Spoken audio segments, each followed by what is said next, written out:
Evet, bazı olayların özellikle 15 Ağustos gibi tarihsel olayların anlamı önemli biraz tabii ortaya çıktıkları dönem koşulla alakalı. Kendisinden önce yaşanan realiteyle alakalı. Bunun e, yaşanan realitede yarattığı değişiklik. Bununla alakalı bir durum. 15 Ağustos öncesi Kürdistan'daki durum tamamen Kürtlerin soykırıma tabi tutulduğu, yok sayıldığı, isimlerinin dahi yasak olduğu bir zaman. Bir yüzyıl boyunca biliyoruz Kürdistan'da yaşanan bütün halk direnişleri büyük bir soykırımla, baskıyla tasfiye edildi. Aslında Kürtlük adına var olan her şey değiştirilmek istendi, yok sayılmak istendi. Kürtler yoğun bir asimilasyondan geçirildi. Dolayısıyla tarihin yönü böyle bir akış içerisindeyken 15 Ağustos gibi bir atılımın gerçekleşmesi bu akışı değiştirdi. Bu Kürtler aslında hem kendi tarihlerine yeni bir yön vermeye başladılar hem de bölgede Kürtlerin yok sayılması, tasfiye edilmesi, inkar edilmesine karşı ciddi bir duruş sergilemiş Evet. oldular. 15 Ağustos bu anlamıyla değerlendirildiğinde aslında Kürtlerin kendi iradeleriyle var olma, kendi kimlikleriyle var olma, kendi özgüçleriyle var olmanın başlangıcıdır. Yok sayılmaktan kurtulmaktır ya da yok sayılma siyasetine vurdukları büyük bir darbedir.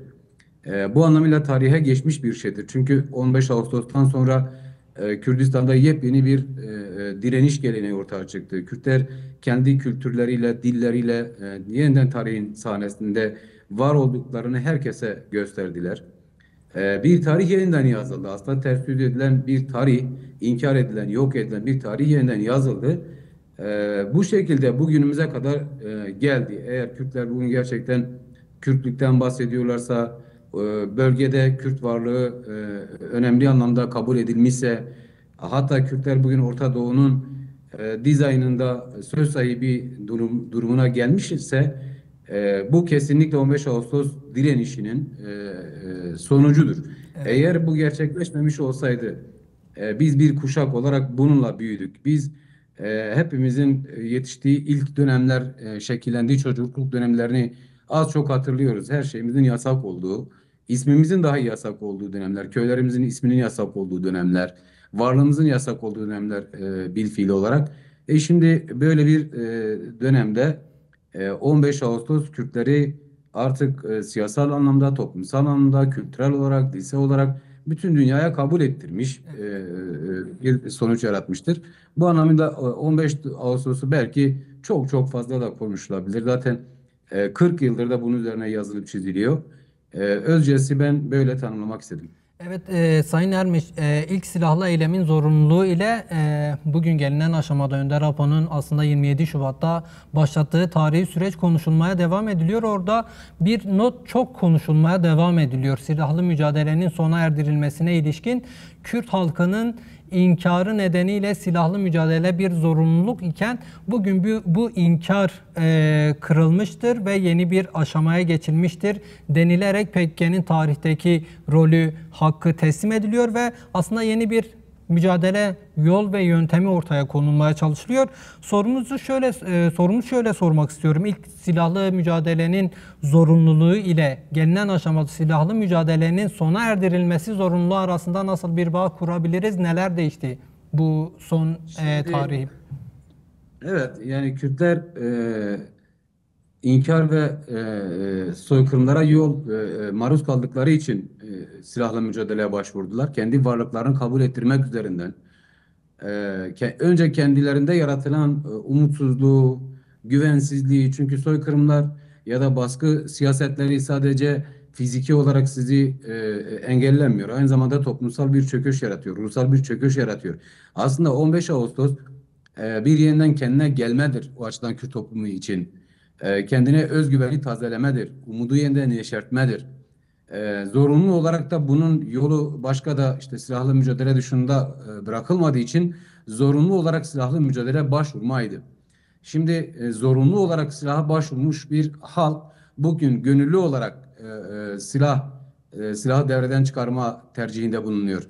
Dikkat edin, bir tanesi sizin iradenizin yok sayılması, sizin çaresizliğinizden dolayı başka çare bulunmamasından, bırakılmamasından kaynaklı tercih ettiğiniz bir yol. Ama diğeri kendi öz iradenizle tercih ettiğiniz bir şey. Dolayısıyla bir zorlama yok, bir baskı yok orada.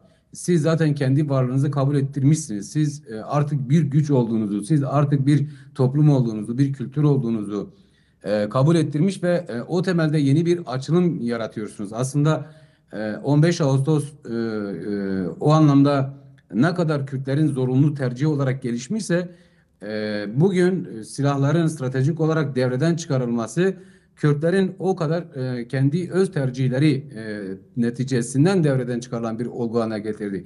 Ne kimse buna zorluyor, ne Kürtler zorunluluktan dolayı bunu tercih ediyorlar. Bir irade olduklarını kabul ettirdiler, bir varlık olduklarını, bir toplum olduklarını kabul ettirdiler. Dolayısıyla artık Orta Doğu'da sadece varlık sorunu değil, demokratikleşme sorununun öncülüğünü yapıyorlar. Demokratikleşmenin öncülüğünü yapıyorlar. Ortak yaşamın öncülüğünü yapıyorlar. O anlamda tarihi bir kavşaktır. 15 Ağustos nasıl Kürdistan'da bir tarihin önünü açmışsa aslında bugün gelinen noktada yapılan tercih, stratejik olarak yaşanan değişim kendisiyle Kürdistan'da ve Orta Doğu'da yeni bir tarihin önünü açmış oluyor. Bu da sadece Kürtlerle alakalı değil. Kürtler ki Orta Doğu'da tüm ezilenlerin hatta giderek tıkanan 100 yıllık inkar sisteminin aşmazlarını ortadan kaldırma ve demokratikleşme yönünde adım attırma, daha yaşanabilir, daha demokratik, daha katılımcı bir yaşamın önünü açma. Toplumsal anlamda da böyle. Sadece Kürtler içerisinde değil, Orta Doğu toplumunda diğer tüm halkları bir araya getirebilecek demokratik ulus çizgisi içerisinde daha müreffeh bir dünya, daha yaşanılır bir dünya yaratabilmek açısından Orta Doğu'dan böyle bir çıkışın öncülüğünü yapıyor. Aslında sadece 15 Ağustos'ta da değil. Orta Doğu'nun kendi tarihsel öncülüğüne yeniden soyulması demektir. Bu da Kürtlerin öncülüğünde gelişiyor. Dolayısıyla böylesi bir tarihsel fark var. Birisi yok olma tehlikesiyle karşı karşıya olduğunuzda sizin zorunlu tercih ettiğiniz bir yol. Diğeri varlığınızı, kültürünüzü, tarihinizi kabul ettirip bilinçli, özgür tercihinizle yol edindiğiniz bir işte yeniden bir çizgi, bir yaşam, bir siyaset tercihi. Aralarında böylesi bir fark var. Evet. Bu anlamda da gerçekten Kürtler 15 Ağustos'ta olduğu gibi bugün de yeni bir atılımla Orta Doğu siyasetine, dünya siyasetine yön verebilecek pozisyona gelmiş olduklarını gösteriyor. Evet, aslında hem süreci hem 15 Ağustos'u iç içe tartışmaya devam ediyoruz. O süreci ve 15 Ağustos'u iç içe işlemeyi sürdürmek istiyorum. Şimdi bu sürecin önemli muhataplarından biri de elbette ki gerilla güçleri. Gerilla güçlerinin bu yılki 15 Ağustos kutlamalarında verdikleri görüntüler, ortaya çıkardıkları mesajlar da çok konuşuluyor son birkaç gündür. Bu açıklamaların başında da elbette ki YPG komutanlarından Sayın Murat Karayılan'ın yapmış olduğu açıklamalardan biriydi. Sürece dair de önemli mesajlar veriyor ve sürecin nasıl ilerlemesi gerektiğine dair birçok öneri dile getirdi. Bazı zorunluluklardan söz etti. Bu zorunluluklardan biri de Önder Apo'nun fiziki özgürlüğünün sağlanması. Sürecin başarıya ulaşabilmesi için bir zorunluluk olarak bir mesajla paylaşmış oldu. Hem gerilla güçlerinin bu yılki 15 Ağustos mesajları ortaya koydukları görüntüler hem de Sayın Murat Karayılan'ın mesajını yan yana getirdiğimizde ortaya nasıl bir fotoğraf çıkıyor? Acaba nasıl bir beklenti hali içerisinde şu süreçte? Evet, 15 Ağustos vesilesiyle yapılan açıklamalardan önce de açıklamalar vardı. Aslında Kürdistan'da ve Türkiye'de bağlantılı olarak Orta Doğu'da nasıl bir sistemin, nasıl bir ortak yaşamın geliştirilmesi gerektiği noktasında tespitler Özgürlük Hareketi tarafından çokça yapıldı. Şimdi Önder Apo'nun ayrıca da bu sürece, bu döneme önderlik ediyor olmasındadır. Aslında bu Kürdistan'da ortaya çıkan realitenin ortaya çıkmasında önderlik yapan kişiliktir. Dolayısıyla Kürt sorunu eğer demokratik bir çözüme evrilecekse, Kürtlerin Türkiye devleti ya da Türkiye toplumuyla, halklarıyla ortak yaşamı gerçekleşecekse buna önderlik edenin tutsak konumunda tutulması mümkün değildir. Kabul edilebilir bir durum değildir. Aslında eşyanın tabiatına aykırı bir durum. Çünkü bu sürecin gelişmesine önderlik eden kişidir. 15 Ağustos aslında açıklamalarıyla birlikte sürecin fotoğrafını net bir şekilde ortaya koydu Kürtistan Özgürlük Hareketi. Şu açıdan net bir şekilde ortaya koydu. Evet, Kürtler silahın devreden çıkarılmasını istiyor. Buna kesinlikle kararlıdırlar. Bu stratejik bir tercihtir. Bu bilinçli bir tercihtir. Bu öyle lanse edildiği gibi, birilerinin manipüle etmeye çalıştığı gibi Kürt hareketi çok da mecbur kaldı, çok zor durumda kaldı. Zorunlu olarak böyle bir tercih yaptı değil. Kürdistan Özgürlük Hareketi'nin en temel özelliklerinden bir tanesi ideolojik bir hareket olmasıdır. İdeolojik anlamda geliştiği düzey, ulaştığı düzey, ortaya çıkardığı siyasi perspektif, Kürdistan ve Orta Doğu'da en derin krizlerin, sorunların dahi demokratik bir zihniyetle, demokratik bir sistemle aşılabileceği yönündedir. Aslında buna da öncülük ediyor. Dolayısıyla bunun dışında bir tercihte zorunlu olarak bulunmak istemiyor. Buna itilmek istemiyor. Şimdi verilen mesajlar da bu şekilde. Evet, Kürdistan Özgürlük Hareketi bir adım attı, yeni bir yol açtı. Ancak bunun gerekleri yerine getirilmeli. Şimdi çokça tartışılıyor ya, siz de takip ediyorsunuz. Bir al-ver meselesi midir? Bir işte müzakere mi ediliyor bazı şeyler? İşte zor, bu tür şeyler değil. Yani buna süreci buna doğru itekleyenler aslında düşünsel olarak dar kaldıklarındandır. Alternatif bir fikre sahip olmadıklarındandır. Çünkü hep savaşlı bir siyaset üzerinde ya da savaşlı bir ortam üzerinden büyüdüler. Böyle bu kültürle büyüdüler. Kendi beyinlerinde, akıllarında demokratik bir yaşamın, siyasetin, toplumun bir arada yaşayabileceği bir gerçeğin olabilme ihtimalini dahi hesaplamıyorlar. Çünkü sürekli bir alt üst ilişkisi içerisinde büyümüşler. Zihniyet böyle şekillenmiş. Şimdi Kürdistan Özgürlük Hareketi bu mesajı çok net verdi. Ama şunu da söyledi. Yani biz evet buna kesinlikle kararlıyız. Biz taktik yapmıyoruz. Stratejik yaklaşıyoruz bunlara. Fakat biz inkar edilerek bizim üzerimize soykırım tarzında yönelinerek de bu süreç ilerlemez. O halde bu sürecin gereklerini yerine getirmek lazım. Bu sürecin gerekleri nedir? Önder Apo'nun özgürlüğüdür. Bu sürecin gerekleri nedir? Kürdistan'da Kürtleri kriminalize eden, Kürtlere baskı politikasını öngören tüm yasal değişikliklerin gerçekleşmesidir. Kürtlerin kendi dillerini, kültürlerini özgürce yaşamasıdır. Ve Kürtlerin PKK Özgürlük Hareketi olarak da demokratik siyaset içerisinde rahatça yer alabilmesidir. Şimdi bunun önündeki engeller aşılmadıkça Kürdistan'da ya da Orta Doğu'da bir demokratikleşme gelişebilir mi? Dünyanın bir başka yerinde de gelişmez. Kürdistan'da da gelişmez. Dolayısıyla bunun değişmesi gerekiyor. Yüzyıllık ezberlerin değişmesi gerekiyor. Klasik devletçi siyasetin, zihniyetin, hükümran zihniyetin değişmesi gerekiyor. Değişmesi için de işte değişmesini gösterecek adımların atması gerekiyor. Bunu ikna edilmesi gerekiyor toplumun. Bu anlamda 15 Ağustos'tan verilen mesajlar da aslında tamamen bu yönlü. Kürdistan Özgürlük Hareketi başlattığı süreçte kararlı. Silahları tümden devre dışına bırakmakta kararlı, stratejik olarak. Zihniyet olarak bunu zaten öngörüyor. İdeolojik olarak buna inanıyor. Fakat koşulların zorunluluğu olmasa devre dışı tümden bırakılacak. Ama eğer karşı taraf Kürtlere aynı şekilde e, yönelirse, bildiğimiz ezberlerle yönelirse, soykırımcı yöntemlerle yönelirse, Kürtler kuşkusuz mecburen kendi öz savunmasını, meşru savunmasını alacaktır.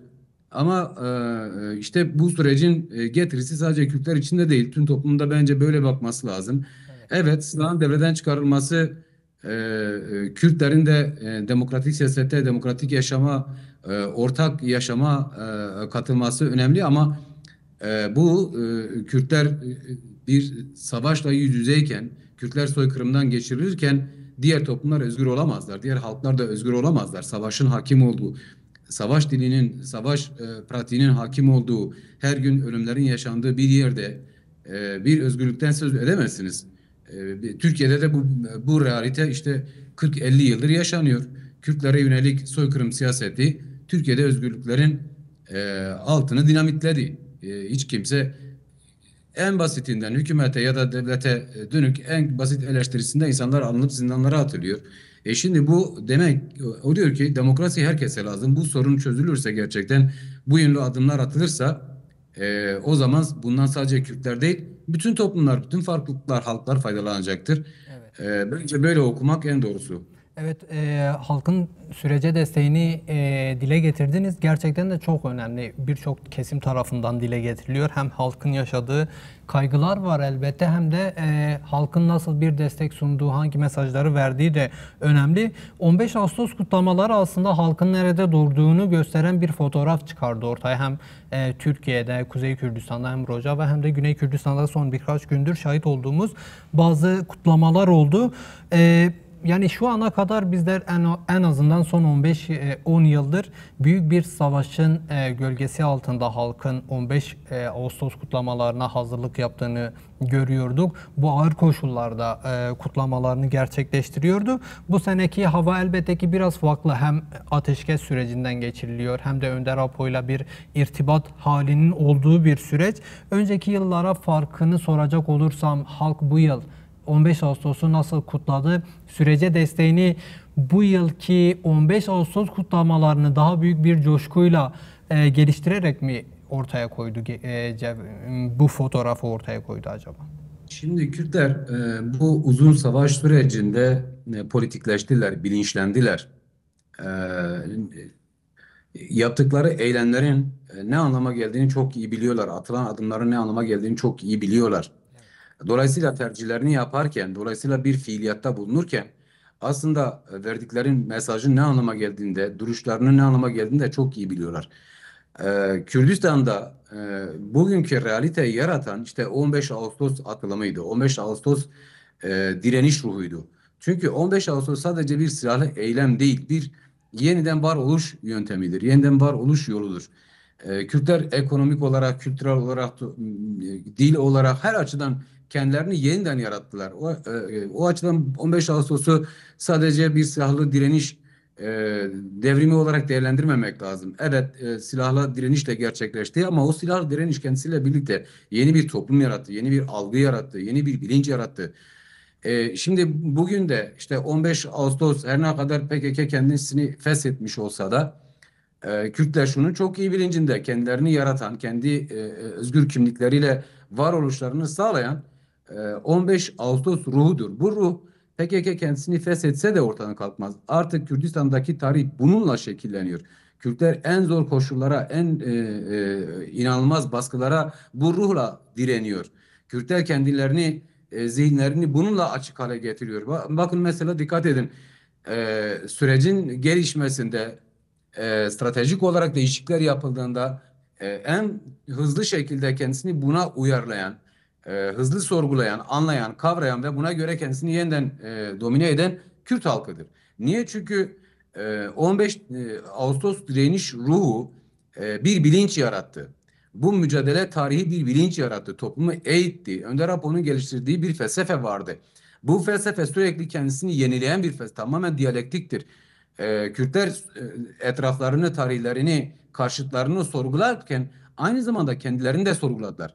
Çıkmazlarını da sorguladılar. Aslında 15 Ağustos'la birlikte kendi iç geriliklerine karşı da ciddi bir mücadele yürüttüler. Tarihte nerede, nasıl kaybettiklerini, niye kaybettiklerini oradan yeniden sorgulamaya başladılar. Dolayısıyla değişim dönüşüme hızlı ayak uydurabiliyorlar. Çünkü kendilerini geri çeken süreçlerin ya da kendilerini geri çeken durumların hızla değişime uğraması gerektiğini, bir adım öne atılması gerektiğini iyi fark ediyorlar ya da atacakları adımın kendileri açısından ne anlama gelebileceğini, ne getirebileceğini iyi fark ediyorlar. Ama mesela dikkat edin diğer toplumlar, karşı taraflar bu konuda çok hızlı hatta kendilerine aydın diyen kesimleri dahi o dönüşümü yaşayamıyor. Evet. O bilinçlenmeyi yaşayamıyor, tıkanıp kalıyor. Kendi bariyerleri çok çok fazla, kendi ezberleri çok çok fazla. Düşünce kalıplarla şekillenmiş. Diyalektik bir düşünce sistemi yok, sorgulayan bir düşünce sistemi yok. Sürekli buyurgan bir sistem, sürekli alışılmış şeyler, kişilik yapıları ya da anlayışlar, zihinler. Dolayısıyla kendi içerisinde o değişim dönüşümü yaratamıyor. Onsuz alıştığı şeylerden bir el çekme durumunda yaşama gücünü göstermekten korkuyor aslında. Nasıl yapabileceğini çok bilmiyor. Ama bakın mesela 15 Ağustos niye yine coşkulu geçiyor? Niye Kürtler sahipleniyor? Çünkü Kürtler kendilerini bugün bu duruma getiren asıl atılımın, asıl çıkış noktasının 15 Ağustos olduğunu biliyorlar.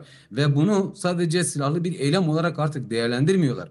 Bunu bir yeniden var olma olarak değerlendiriyor. Bunu kişilik olarak yeniden var olma, toplumsal olarak yeniden var olma, zihinsel olarak yeniden var olma, kültürel olarak yeniden var olma, kendilerini bunun üzerinden şekillendirme, sorgulama, yeniden yapılandırma, kendi olmayı başardı aslında 15 Ağustos'la birlikte Kürtler. Kendi olma gerçeğini ortaya çıkardı. Kendi kimliğini yarattı. Kendi kişiliğini yarattı. Dolayısıyla bu kişilik, bu kimlik sürekli sorgulayan ve devinim içerisinde olan bir kimliktir. O açıdan yeniden korkmadığı gibi eskiyle doğru bütünleştirip kendi çıkış yerini de unutmadan onunla birlikte güçlenerek o kendi zeminini unutmadan o zemin üzerinden ama yeniden ve yeniden kendisini yapılandırarak işte Habun dediğimiz kendi olma gerçekliğini bu şekilde ortaya çıkarıyor. 15 Ağustos'ta bu ilki 15 Ağustos'ta halkın bunun sahiplenmesi de bununla alakalı bir durumdur. Bundan kopuk olarak değerlendirilemez. Yani bu işte yaşanan mücadele biraz önce de belirttiğim gibi öyle sadece işte birkaç kişinin silah ele alarak savaştığı bir mücadele değildi ki bir toplumsal devrim yaratıldı. O toplumsal devrim bir kültür yarattı. Bir bilinç yarattı ve bu sürekli kendisini yenileyerek ileriye doğru yürüyor. Evet. Böyle bir gerçeklik.